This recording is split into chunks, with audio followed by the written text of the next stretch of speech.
사랑하는 성도 여러분, 세상에서 하나님의 임재를 생각할 때 우리는 하나님께 감사합니다. 희망의 존재에 감사합니다. 생명의 선물에 감사합니다.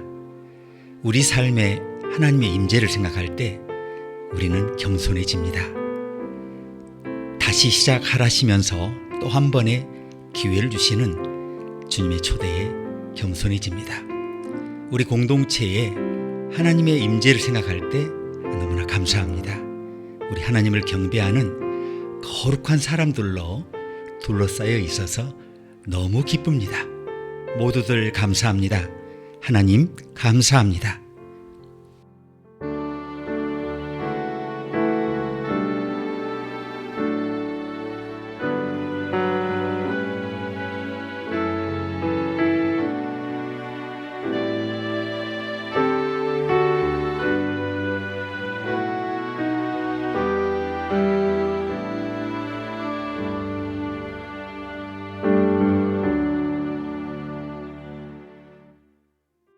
사랑하는 주님, 새날을 향해 나아가도록 주님의 영으로 충만하게 해주십시오. 무엇을 하든지 사랑과 희락과 화평과 양선과 신실함을 전파하게 하시옵소서. 모든 일에서 우리가 주님을 더 드러내게 하시옵소서. 주님의 영광으로 비추셔서 우리를 유혹하는 모든 죄와 죄악이 소멸되게 하시옵소서. 예배를 통해 주시는 감격으로 한 주간의 모든 도전 가운데 승리하며 우리에게 약속하신 산들을 정복하게 하시옵소서. 예수님의 이름으로 기도합니다. 아멘.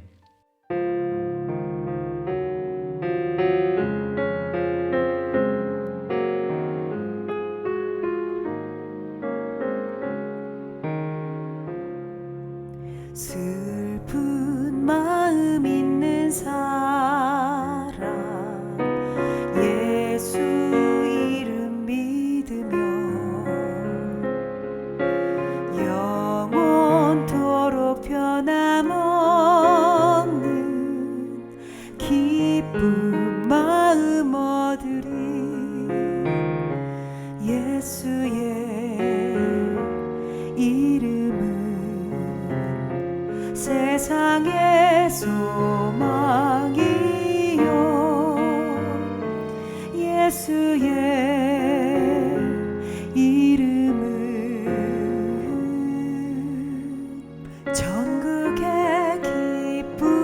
기쁨일세.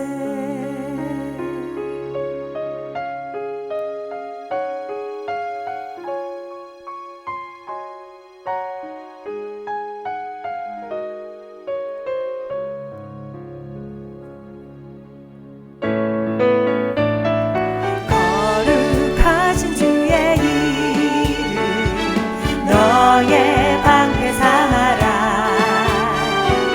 환난 시험 당할 때에 주께 기도드려라. 예수의 이름은 세상의 소망이요 예수의 이름은 전국의 기쁨일세. 우리 갈 길 나간 후에 보좌 앞에 나아가 왕의 왕께 경배하며 면류관을 드리리. 예수의 이름은 세상의 소망이요 예수의 이름은 전국의 기쁨일세. 예수의 이름은 세상의 소망이요 예수의 이름은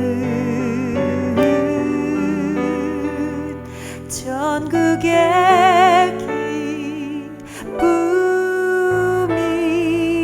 기쁨일세.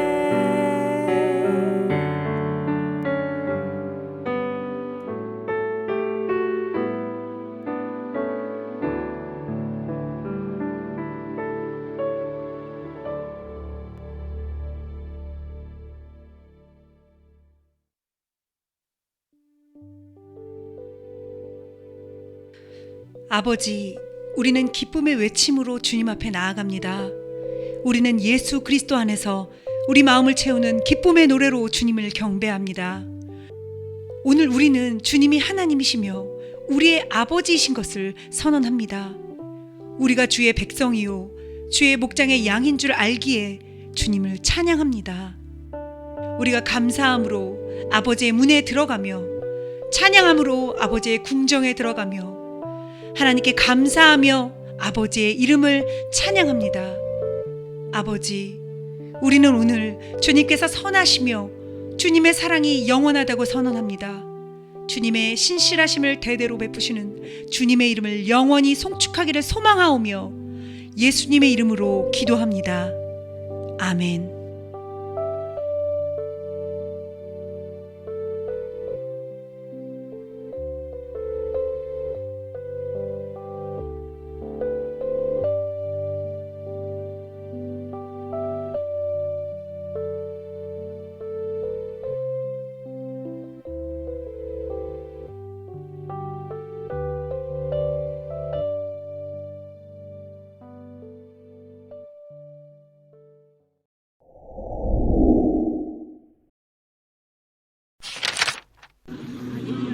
이 일 후에 내가 보니 각 나라와 족속과 백성과 방언에서 아무도 능히 셀 수 없는 큰 무리가 나와 흰 옷을 입고 손에 종려가지를 들고 보좌 앞과 어린 양 앞에 서서 큰 소리로 외쳐 이르되 구원하시니 보좌에 앉으신 우리 하나님과 어린 양에게 있도다.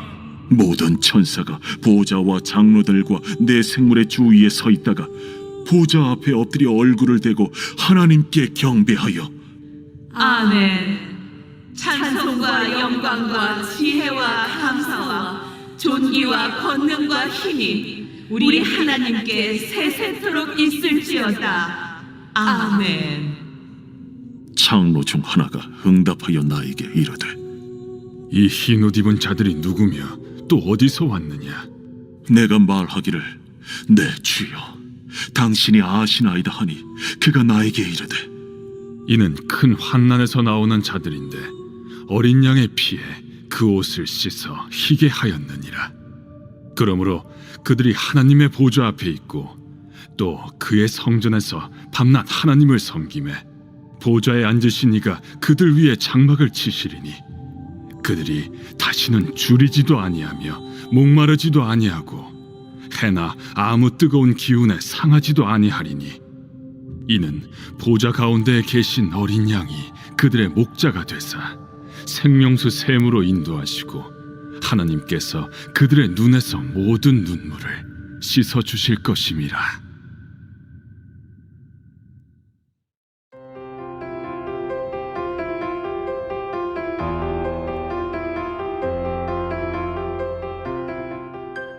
코로나 바이러스의 어려운 시기에 전 세계적으로 600만 명의 사람들이 사망했습니다. 우리 모두가 아직 이것을 피하기를 희망하고 기도하고 있죠. 미국에서만 100만 명이 사망했고요. 한국의 사망자도 10,000명 정도 됩니다. 우리는 이 치솟는 사망자 수로부터 우리 자신을 보호해야 하잖아요. 자, 현재와 미래에 우리의 몸과 마음에 그 영향을 끼칠 수 있는 이 무지막지한 질병으로부터 우리 자신도 지켜야 하고 다른 사람을 지켜야 하는 그런 절박함 가운데 놓여 있죠. 병원은 아프거나 또 죽어가는 환자들로 가득 차 있고요. 긴급진료센터와 검사센터는 계속해서 환자를 돌보기 위해 노력하고 있습니다. 우리는 계속해서 마스크를 쓰고 사회적 거리를 유지하고 있지만 점점 지쳐가는 것이 현실입니다.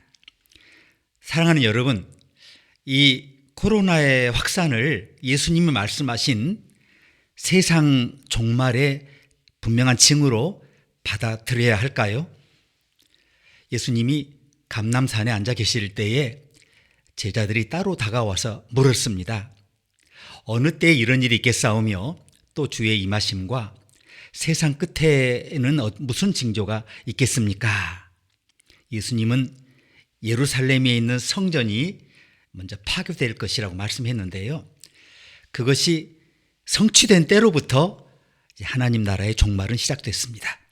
확실히 끝이, 종말이 가까울수록 지상의 상황은 점점 어려워지는 것 같아요. 성경은 새 하늘과 새 땅에 대한 비전을 주시지만 지금 세상에서는 환난과 악이 점점 더 만연하잖아요. 그래서 성도들을 포함한 온 세상에 영향을 미치고 있어요. 예수님이 말씀하신 종말의 징조 가운데는 전쟁, 지진, 기근, 천체의 비상식적인 흔들림에 관한 말씀들이 있는데요. 그리고 지금 이런 종류의 사건이 실제적으로 항상 일어나고 있습니다. 모든 세대의 사람들은 그래서 세상의 종말 그리고 땅의 멸망을 기다렸어요. 그 날과 그 때가 언제일지 모른다고 이미 예수님이 우리에게 말씀하셨죠. 예수님은 종말의 표적을 찾는 자들을 향해서 악하고 음란한 세대가 표적을 구하는구나 이렇게 말씀하셨어요. 저는 오늘 세상의 종말에 관해서 정말 분명하게 말씀드리고 싶습니다. 우리 성경의 끝부분에 이제 나와 있죠. 오늘 본문인데요. 이 계시록에는 계시록만의 특수한 그런 효과가 느껴지죠. 어떤 부분은 정말 무서워요. 자, 계시록은 아주 무거운 상징으로 이렇게 지금 덮여 있는데요. 계시록이 기록될 당시 교회는 엄청난 핍박을 받고 있었고요. 그래서 어떤 의미는 이 박해자들이 알면 안 됐죠. 그래서 그렇게 이제 쓰였는데 그런 상징들 가운데서 얼마나 우리가 문자 그대로 받아야 할지 사실 우리 잘 몰라요. 이 계시록의 상징의 대부분은 그렇지만 굉장히 믿음의 경외심을 불러일으키죠. 그리고 내용이 정말 장엄해요. 특별히 계시록 7장 9절부터 한번 17절을 들어보십시오. 일 후에 내가 보니 각 나라와 족속과 백성과 방언에서 아무라도 능히 셀 수 없는 큰 무리가 흰옷을 입고 손에 종려 가지를 들고 보좌 앞과 어린 양 앞에 서서 큰 소리로 외쳐 가로되 구원하심이 보좌에 앉으신 우리 하나님과 어린 양에게 있도다 하니 모든 천사가 보좌와 장로들과 네 생물의 주위에 섰다가 보좌 앞에 엎드려 얼굴을 대고 하나님께 경배하여 가로되 아멘. 찬송과 영광과 지혜와 감사와 존귀와 능력과 힘이 우리 하나님께 세세토록 있을지로다. 아멘 하더라. 그러나 제가 가장 좋아하는 구절은 이 끝부분인데요.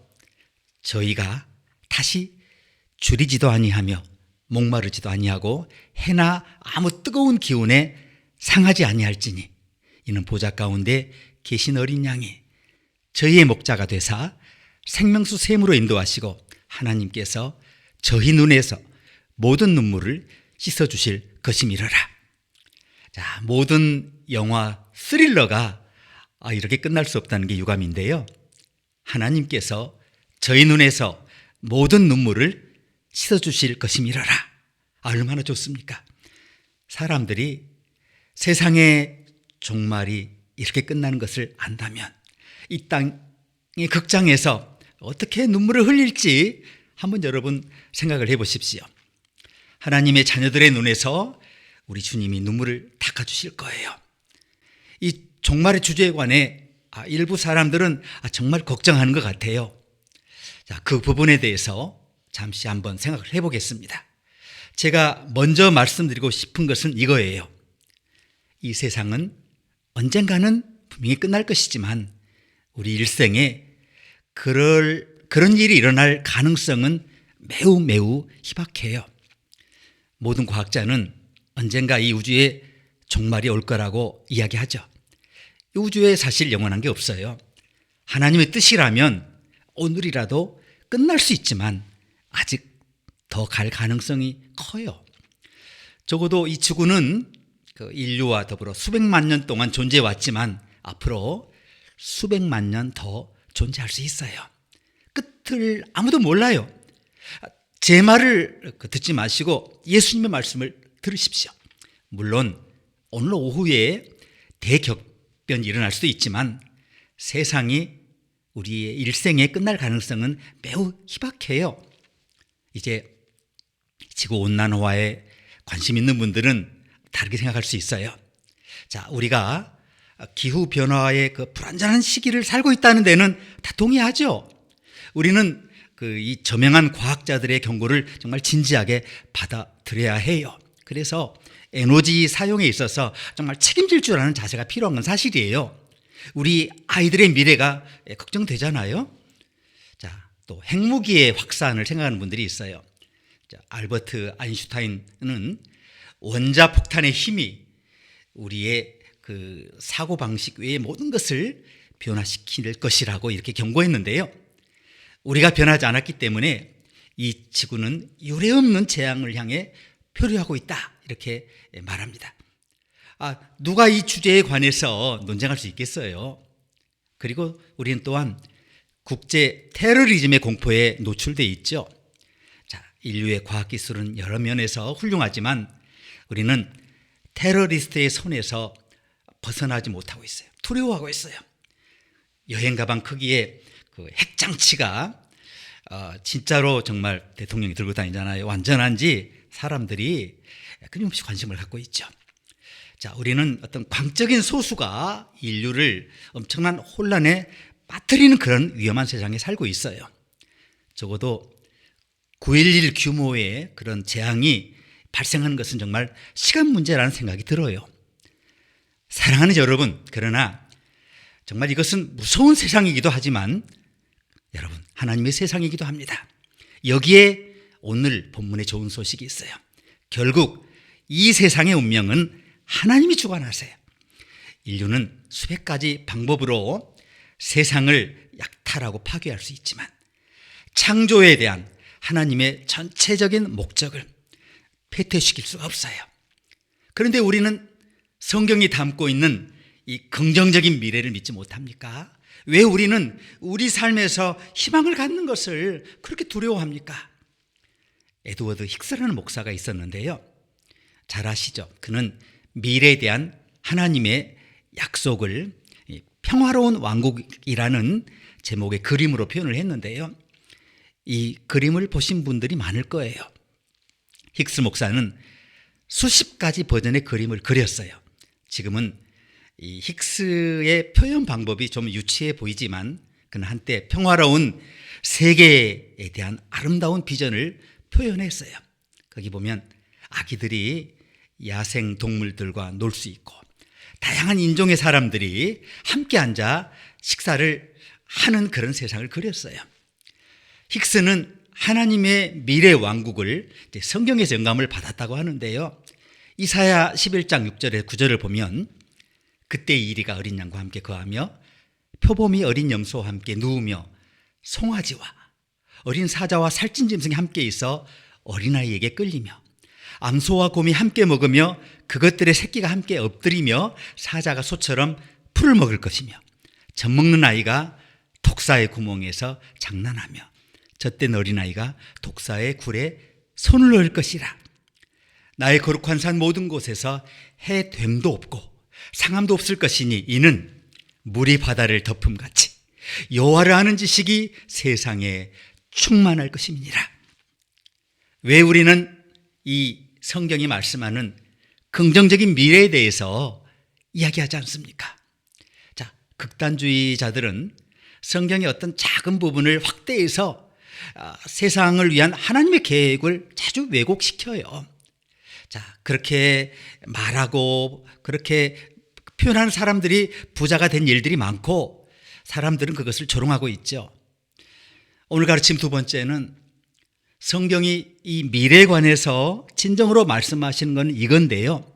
하나님이 미래를 주관하신다는 사실이에요. 하나님은 어떤 일이 닥쳐도 자기의 자녀들을 버리지 않으세요. 우리는 미래가 어떻게 될지 모르지만 자, 누가 미래의 주인인지를 알아요. 그렇죠? 그리스도께서는 언젠가 다시 오실 것이라고 말씀하셨는데요. 그것이 우리에게 근심의 이유가 되면 안 돼요. 큰 기쁨의 이유가 되어야 할 줄을 믿습니다. 예수님은 다시 오실 것이라고 말씀하셨어요. 예수님 우리의 친구이시죠. 예수님 우리의 구속자세요. 예수님의 재림은 그를 사랑하는 모든 사람에게 기쁨의 소식이 되어야 해요. 뭐가 문제입니까? 우리는 매일 현실에서 온갖 종류의 실제적인 장애물에 직면해 있죠. 계시록의 진정한 메시지는 그렇지만 어떤 상황에 관계없이 하나님이 우리 삶에 함께 하신다는 거예요. 요한계시록 기록되었을 때 그리스도인들은 정부 당국의 손에 의해서 비참한 고통을 받았자 계시록의 저자는 이것이 일시적인 상황인지를 알고 싶었어요. 그리고 하나님은 오랫동안 계속해서 그들을 붙잡아 주셨어요. 그리고 그 희망과 믿음의 메시지는 그때나 지금이나 똑같은 하나님의 현실이에요. 복음주의 작가 라비 자카리어스는 영국의 잘 알려진 그 사상가죠. 말콤 머그리치를 방문해서 이제 둘이 나눈 이야기를 소개했는데요. 머그리치는 이 자카리어스에게 스탈린에 관한 영화 제작을 위해 스탈린의 딸 스베틀라나 스탈린의 집을 방문했던 이야기를 했는데요. 그때 스탈린의 딸이 아버지 스탈린의 죽음에 대해서 3번이나 강조해서 얘기를 했다는 거예요. 잘 아시는 대로 스탈린은 키가 약 162cm 밖에 안 돼요. 그리고 그다지 풍채가 좋지 않았어요. 그러나 개인적인 야망에 있어서는 굉장히 강한 사람이었다는 거죠. 그런데 스탈린이 죽기 직전에 침대에 앉아서 하늘을 향해 주먹을 불끈 쥔 채로 베개에 머리를 쳐박고 죽었다는 거예요. 스탈린의 딸은 아버지가 왜 그렇게 행동했는지 정말 알고 싶어 했다는 거예요. 이제 스탈린의 딸을 만난 이 작가 라비 자카리어스는 죽기 직전에 스탈린의 행동에 대해서 이렇게 설명했어요. 러시아 국가는 70년 동안 무신론의 구름 아래서 살았고 그들의 지도자들은 신 앞에서 주먹을 휘두르며 살았다. 그들은 하나님의 말씀을 거부했고 스탈린 자신도 1500만 명의 동족을 살해했다. 그리고 임종을 앞두고 스스로를 강철 스탈린이라고 불렀던 이 남자는 진리에 맞서 대적했다. 사랑하는 여러분, 여기에 좋은 소식이 있어요. 우리는 이 세상의 모든 악의 세력에게 너희는 이미 졌다라고 말할 수 있다는 거예요. 계시록의 저자는 초대교회를 박해하던 자들에 대해서 너희는 이미 졌다라고 선언합니다.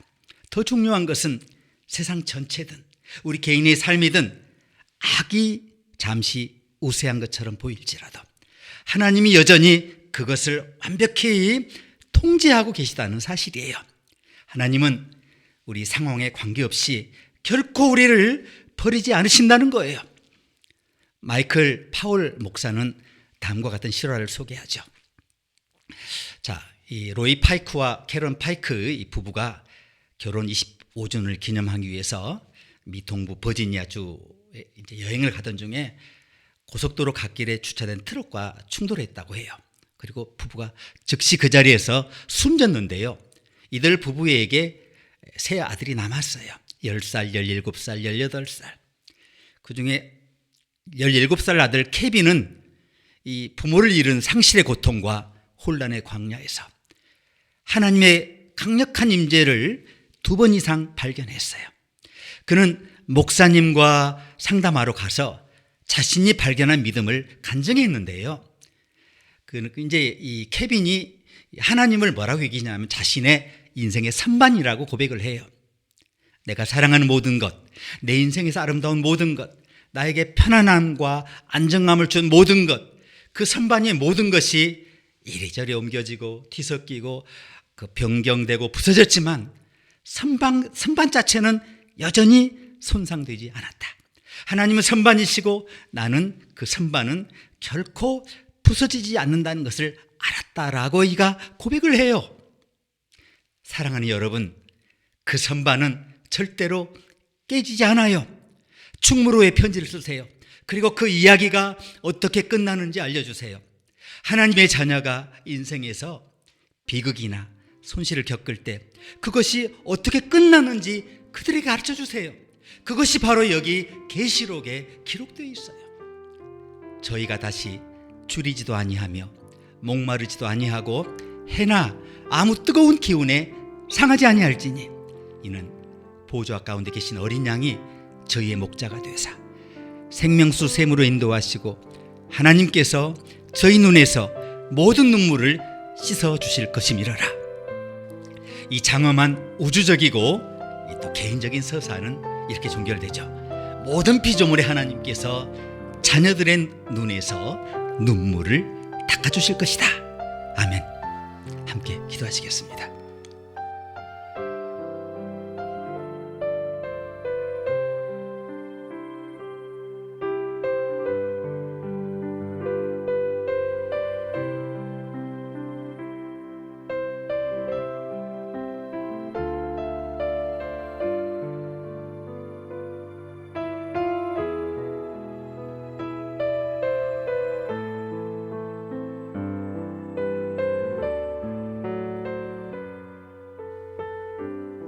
하늘에 계신 우리 아버지, 아침마다 주의 긍휼이 새롭다는 것과 아버지의 뜻은 아무도 멸망하지 않고 다 우리 주 그리스도 예수를 믿어 구원을 얻게 하시는 것을 감사합니다. 주님이 다가오는 큰 환난에서 그리스도를 하나님과 구주로 신뢰하는 모든 사람을 기꺼이 구원하시기로 하신 것을 찬양합니다. 예수님은 우리 생명수이시며 우리 구원의 반석이시며 보좌 가운데 계신 어린 양이신 것을 감사합니다. 주님이 모든 사람의 눈에서 모든 눈물을 닦아주실 그날이 곧 올 것을 믿사오며 주님의 거룩한 이름으로 찬양합니다. 예수님의 이름으로 기도합니다. 아멘.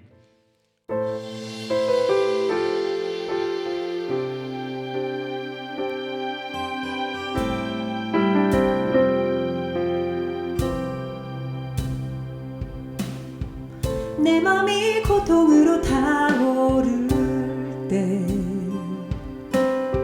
사망의 벽들에 둘러싸여도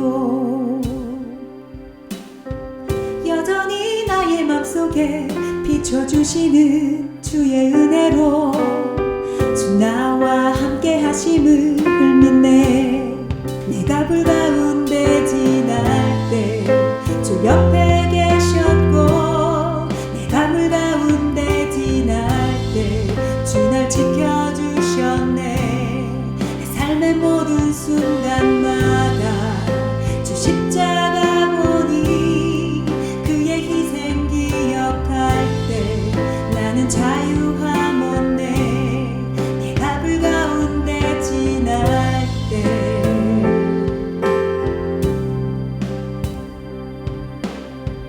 내 짐을 주가 대신 지셨으니 나 더 이상 죄에 끌려다니지 않네.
나의 눈 열어 어둠이 이긴 빛 대신 주를 보내 하늘과 땅이 하나 되는 소리 울려 퍼질 때 모든 결박을 끊으시는 주의 능력 임하여 주님과 나 사이에 세상 그 무엇도 원대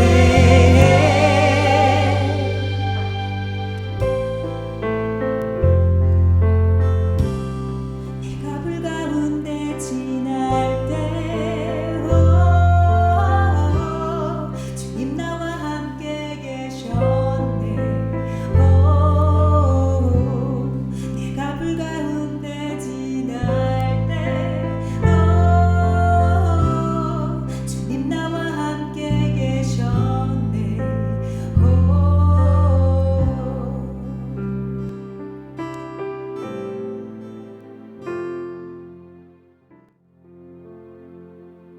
전능하시고 은혜로우신 하나님, 주님께 약속과 삶을 봉헌한 충성된 종들에게 하늘의 창을 여시고 축복의 소나기를 흡족히 내려주시옵소서.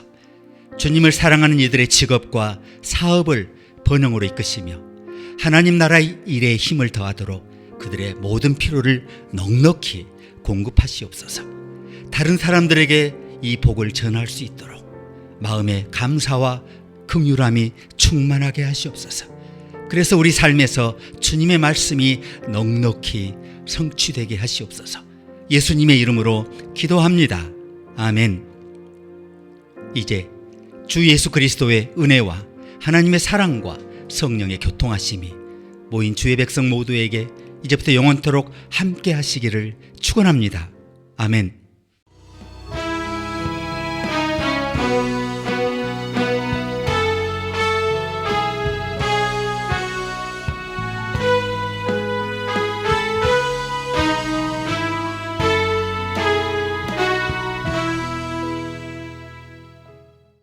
예수의 이름이